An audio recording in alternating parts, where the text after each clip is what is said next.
ನಮಸ್ತೆ ಕರ್ನಾಟಕ.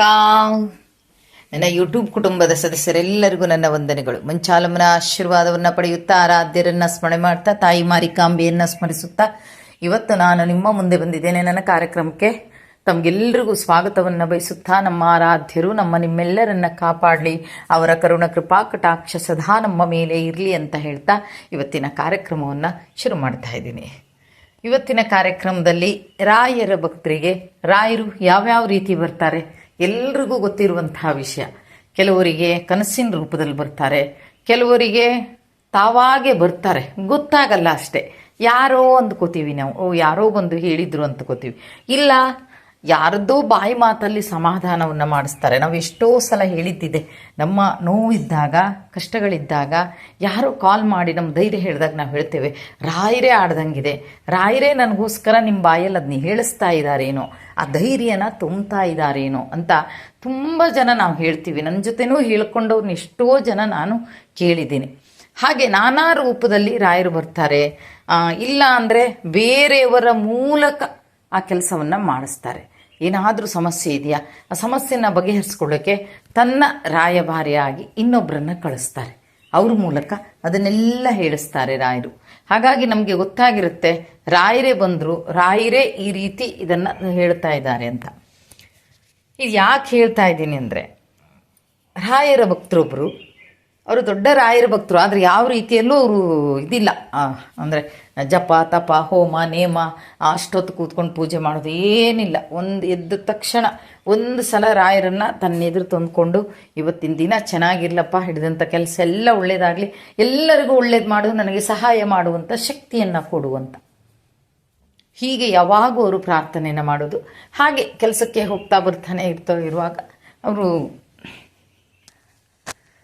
ಅವ್ರು ಏನು ಮಾಡ್ತಾರೆ, ಬೈಕ್ ಮೇಲೆ ಹೋಗ್ತಾ ಇರ್ತಾರೆ. ಎಲ್ಲಿ? ಬೆಂಗಳೂರಿನ ಸಿಟಿಯಲ್ಲಿ. ಬೆಂಗಳೂರು ಸಿಟಿಯಲ್ಲಿ ಯಾರಾದರೂ ಡ್ರಾಪ್ ಕೊಡಿ ಅಂದ್ರೆ ಕೊಡ್ತಾರೆ ಯಾರಿಗಾದರೂ. ಸಿಟಿಯಲ್ಲಿ ಹೋಗ್ತಾ ಇದ್ದಾರೆ. ಹಾಗೆ ಒಬ್ಬರು ವಯಸ್ಸಾದವರು ಅವ್ರ ಗಾಡಿಗೆ ಅಡ್ಡ ಹಾಕ್ತಾರೆ. ಗಾಡಿಗೆ ಅಡ್ಡ ಹಾಕಿದ ತಕ್ಷಣ ಏನು ಅಂತ ಕೇಳ್ತಾರೆ, ಸ್ವಲ್ಪ ಡ್ರಾಪ್ ಕೊಡಿ, ನನಗೆ ಇಂಥಲ್ಲಿ ಡ್ರಾಪ್ ಕೊಡಿ ಅಂತ ಹೇಳ್ತಾರೆ. ಸರಿ, ಡ್ರಾಪ್ ಕೊಡ್ತಾರೆ. ಯಾಕಂದ್ರೆ ಕತ್ತಲೆ ಆಗಿದ್ದಕ್ಕೆ ಅವ್ರ ಮುಖ ಇವ್ರಿಗೆ ಕಾಣಲ್ಲ, ಇವ್ರ ಮುಖ ಅವ್ರಿಗೆ ಕಾಣಲ್ಲ. ಕೂತ್ಕೋತಾರೆ. ಕೂತ್ಕೊಂಡು ಹೋಗೋಗಿ ಇವ್ರು ಸುಮ್ಮನೆ ಇರಲ್ಲ, ಮಾತಾಡಿಸ್ತಾರೆ. ನೀವು ಯಾರು ಏನು ಅಂತ, ಸ್ವಲ್ಪ ಏಜ್ ಆಗಿದೆ, ಯಾರು ಏನು ಅಂತ ಎಲ್ಲ ವಿಚಾರಿಸಿದಾಗ ಎಲ್ಲ ಮಾಡ್ಕೊತ ಹೋಗ್ತಾರೆ. ಮಾತಾಡ್ತಾ ಹೋಗುವಾಗ ಇವರು ಹೇಳ್ತಾರೆ, ಇವ್ರ ಹತ್ರ ಕೇಳ್ತಾರೆ, ನೀವೇನು ಕೆಲಸ ಮಾಡ್ಕೊಂಡಿದ್ದೀರಿ, ಏನು ಇಂತ ಅಂತ ಕೇಳಿದಾಗ ಇವರೆಲ್ಲ ವಿಷಯನೂ ಹೇಳ್ತಾರೆ. ಹೇಳುವಾಗ ರಾಯರದ್ದೊಂದು ಹೆಸರು ಹೇಳ್ತಾರೆ. ಎಲ್ಲ ರಾಯರಿಷ್ಟೇ, ರಾಯರು ಹೆಂಗೆ ಮಾಡ್ತಾರೋ ಹಂಗೆ ಮಾಡ್ಕೊಂಡು ಹೋಗಲಿ ಅಂತ ಹೇಳ್ತಾರೆ.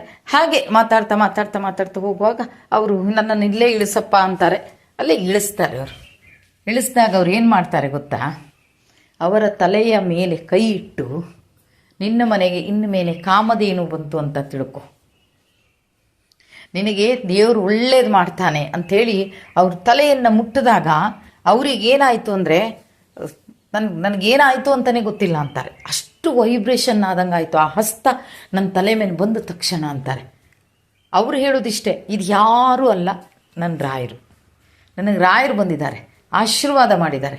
ಹೇಗೆ ಹೇಳಿದ್ದಾರೆ ಮತ್ತೆ, ನಿನ್ನ ಮನೆಗೆ ಇನ್ನು ರಾಯರು ಕಾಮಧೇನು ಹಾಗೆ ಬಂದರು ಅಂತ ತಿಳ್ಕೊ ಅಂತ ಹೇಳಿದ್ದಾರೆ. ತಲೆ ಮೇಲೆ ಕೈ ಇಟ್ಟು ಆಶೀರ್ವಾದ ಮಾಡಿದ್ದಾರೆ. ಹೀಗೆಲ್ಲ ಆಶೀರ್ವಾದ ಮಾಡಿದ್ದೊಂದೇ ಅಲ್ಲ, ಆ ಆಶೀರ್ವಾದ ಮಾಡಿದಂತಹ ಸಂದರ್ಭದಲ್ಲಿ ನನ್ನ ದೇಹಕ್ಕೆ ಒಂಥರ ಪಾಸಿಟಿವ್ ಎನರ್ಜಿ ಪಾಸ್ ಆಗಿರುವಂಥದ್ದು. ಇದೆಲ್ಲ ನಿಜ ಹೇಳಬೇಕು ಅಂದರೆ ರಾಯರೇ. ಆದರೆ ಅವ್ರ ಮುಖನೂ ನಾನು ನೋಡಿಲ್ಲ, ಕಾಣ್ತಾ ಇಲ್ಲ, ನನ್ನ ಮುಖನ ಅವರು ನೋಡಿಲ್ಲ. ಅಷ್ಟಕ್ಕೆ ಅವ್ರು ಇಳಿದು ಹೋದರು. ಆಮೇಲೆ ನಾನು ಮುಂದೆ ಹೋಗುವಾಗ ನನಗನ್ನಿಸ್ತಾ ಇತ್ತು, ನನ್ನ ರಾಯರೇ ನನಗೆ ಆಶೀರ್ವಾದ ಮಾಡಲಿಕ್ಕೆ ಬಂದಿದ್ರು ಅಂತ. ನೋಡಿ ಹೇಗೆ ಅಂದರೆ, ಇವರ ಉತ್ತಮ ಗುಣ ಏನು ಗೊತ್ತಾ, ಇವರು ದುಡಿದಂಥ ದುಡ್ಡಲ್ಲಿ ಒಂದು ಇಂತಿಷ್ಟು ಎತ್ತಿಡ್ತಾರೆ ದೇವಸ್ಥಾನಕ್ಕೆ, ಮತ್ತು ಮದುವೆಗೆ, ಇನ್ನು ಕೆಲವರಿಗೆ ಸೋತವರಿಗೆ, ಕಷ್ಟದಲ್ಲಿದ್ದವರಿಗೆ, ವಿದ್ಯಾಭ್ಯಾಸಕ್ಕೆ, ಎಲ್ಲದಕ್ಕೂ ಸ್ವಲ್ಪ ಕೊಡೋದವರು, ಅವ್ರಿಗೆ ಅಭ್ಯಾಸ ಹಾಗೆ. ಹಾಗಾಗಿ ಅವ್ರು ಹೇಳೋದೇನು ಅಂದರೆ, ನೋಡಿ ಈ ಒಂದು ಒಳ್ಳೆಯ ಕಾರ್ಯಗಳು, ಬಹುಶಃ ನಾನು ಹೇಳೋದಿಷ್ಟೇ, ನನಗದು ಕೊಡು ಇದು ಕೊಡು ಅಂತ ಹೇಳೋದಿಲ್ಲ. ಯಾಕಂದ್ರೆ ಕೊಡೋಕ್ಕೆಲ್ಲ ಕೊಟ್ಟಿದ್ದಾರೆ, ಕೊಡ್ತಾನೆ ಇದ್ದಾರೆ. ಆದರೆ ಕೊಟ್ಟಂಥದ್ದಲ್ಲಿ ನನ್ನಿಂದ ಸೇವೆಯನ್ನು ಮಾಡಿಸ್ಕೊಡಿ ನೀವು. ನಾನು ಒಂದಿಷ್ಟು ಜನರಿಗೆ ನಾನು ಮಾಡಬೇಕು, ನನ್ನ ಕೈಲಾದಷ್ಟು ಸಹಾಯವನ್ನು ನೀವು ನನ್ನ ಕೈಯಿಂದ ಮಾಡಿಸ್ಬೇಕು. ಇಷ್ಟೇ ನಾನು ರಾಯರನ್ನು ಯಾವಾಗಲೂ ಕೇಳೋದು. ಯಾವುದೇ ಮಾತಾಡಲಿ, ಯಾವುದೇ ಹಾಡಲಿ ರಾಯರಿಂದ. ನನಗೇನೇ ಕಷ್ಟ ಬಂದಿದ್ದರೂ ರಾಯರು, ನನಗೆ ನಷ್ಟ ಬಂದಿದ್ದಿದ್ರು ರಾಯರು, ಲಾಭ ಬಂದಿದ್ದಿದ್ರು ರಾಯರು, ಎಲ್ಲ ರಾಯರು ನನಗೆ. ನಾನು ಹೇಳೋದು ಎಲ್ಲ ರಾಯರು ಅಂತ. ಅದಕ್ಕೆ ನನ್ನ ಮನಸ್ಸು ಹೇಳ್ತಾ ಇದೆ, ನನ್ನ ಜೊತೆಗೆ ಬಂದಿರೋದು ನನ್ನ ರಾಯರೇ. ಅಂದರೆ ನೋಡಿ, ತುಂಬ ಜನರಿಗೆ ಅನುಭವ ಆಗಿದೆ. ನಾನು ಹಿಂದೆ ಒಂದ್ಸಲ ವಿಡಿಯೋ ಹಾಕಿದ್ದೆ. ಮಗನನ್ನು ಕಳ್ಕೋತಾರೆ, ಒಬ್ಬರು ಅಳುತ್ತಾ ಮಲಗಿದ್ದಾರೆ. ಆಗ ಏನಾಗಿದೆ, ಒಬ್ಬರು ರಾಯರು ಕನಸಲ್ಲಿ ರಾಯರು ಬಂದಿದ್ದಾರೆ, ಕಾವಿ ಬಟ್ಟೆಯನ್ನು ಧರಿಸಿ. ಅವರು ಮಂತ್ರಾಲಯಕ್ಕೆ ಹೋಗಿ ನೋಡಿದಾಗ ಕಟ್ಔಟ್ ಹಾಕಿಟ್ಟಿದ್ದಾರೆ ರಾಯರದ್ದು. ಆ ರಾಯರ ಕಟ್ಔಟನ್ನು ಕಂಡ ತಕ್ಷಣ ಗೊತ್ತಾಗುತ್ತೆ ಅವರಿಗೆ, ನನ್ನ ಕನಸಲ್ಲಿ ಬಂದವರು ಇವರೇ ಅಂತ. ಫಸ್ಟ್ ಇವರು ರಾಯರನ್ನ ಇದು ಮಾಡಿರೋದು. ಆಗ ಗಣ್ಣತ್ರ ಹೇಳ್ತಾರೆ ಅವರು, ಇವರೇ ನೋಡಿ, ನನ್ನ ಕನಸಲ್ಲಿ ಬಂದದ್ದು ಇವರೇ ನೋಡಿ ಅಂತ. ಅದೇ ನೋಡಿ, ಭಕ್ತರ ಒಂದು ಪ್ರೀತಿ, ಒಂದು ನಂಬಿಕೆ, ಒಂದು ವಿಶ್ವಾಸಕ್ಕೆ ರಾಯರು ಯಾವುದ್ಯಾವುದೋ ರೂಪದಲ್ಲಿ ಬರ್ತಾರೆ, ಯಾವುದ್ಯಾವುದೋ ರೂಪದಲ್ಲಿ ದರ್ಶನ ಕೊಡ್ತಾರೆ. ಇಲ್ಲ ಪ್ರಸಾದ ರೂಪವಾಗಾದರೂ ಹೋಗ್ತಾರೆ ಮನೆಗೆ. ನಾನಾ ರೀತಿಯಲ್ಲಿ ರಾಯರು ಹೋಗಿ ನಾನಿದ್ದೀನಿ ನಿಮ್ಮ ಜೊತೆಗೆ, ನೀನು ಯಾಕೆ ಭಯ ಪಡ್ತೀಯಾ, ನಾನಿದ್ದೀನಿ, ನಿನ್ನ ಪ್ರತಿಯೊಂದು ಒಳ್ಳೆ ಕೆಲಸದಲ್ಲಿ ನಾನು ಇರ್ತೀನಿ ಅಂತ ಹೇಳಿ ರಾಯರು ಆಶೀರ್ವಾದವನ್ನು ಮಾಡ್ತಾರೆ ಅಲ್ವಾ. ಎಷ್ಟು ಖುಷಿ ಆಗುತ್ತಲ್ವಾ ಹೀಗಿಂದೆಲ್ಲ ಕೇಳುವಾಗ. ಹಾಗಾಗಿ ನಮ್ಮ ರಾಯರು ಸದಾ ನಮ್ಮ ಜೊತೆಗಿದ್ದು ನಿಮ್ಮೆಲ್ಲರನ್ನ ರಕ್ಷಣೆ ಮಾಡಲಿ ಅಂತ ಹೇಳ್ತಾ ಇವತ್ತಿನ ಈ ಕಾರ್ಯಕ್ರಮವನ್ನು ಇಲ್ಲಿಗೆ ಮುಗಿಸ್ತಾ ಇದ್ದೀನಿ. ಜೈ ಹಿಂದ್, ಜೈ ಕರ್ನಾಟಕ ಮಾತೆ. ಸರ್ವೇ ಜನ ಸುಖಿನೋ ಭವಂತು.